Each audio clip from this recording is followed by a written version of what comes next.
When Joe Ajaero, as president of the Nigeria Labour Congress, steps into a public space, it's not for drama, it's for purpose.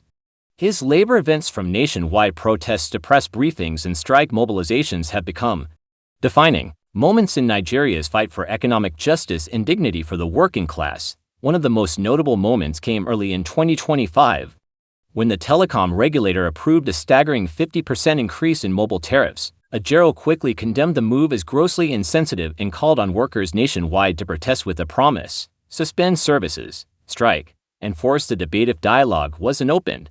His rallying cry carried weight. Unions would boycott telecom services and mobilize a nationwide protest unless talks began immediately. Back in 2024, Ajaero described the year as the most turbulent yet for the union, with organized labor facing unprecedented threats and intimidation. He spoke not just of challenges, but of a movement that refused to be intimidated.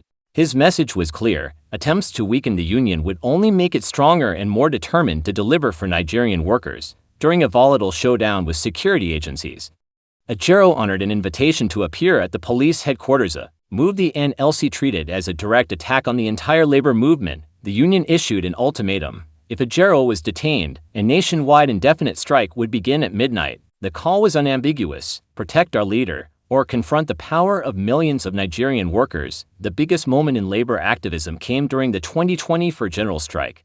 At Ajaero's side, the NLC and TUC declared an indefinite shutdown that grounded power supply, halted flights, closed banks, hospitals, and schools across the nation. The strike demanded a living wage, protest against aggressive electricity tariff hikes, and signaled labor's readiness to shut down parts of the economy to preserve dignity. The message was powerful: without economic justice, civil peace is fragile. When a reprieve was reached, agreeing to a monthly minimum wage of $70 with regular reviews, Ajaero described the outcome as imperfect but necessary. He emphasized the milestone: a wage review mandate, infrastructure pledges, and renewed hope that labor could turn protest into policy. The action reminded the nation that leverage only works when backed by discipline, unity, and moral clarity. Throughout all these events, Ajaero remained consistent: a labor leader who doesn't play politics, but does politics.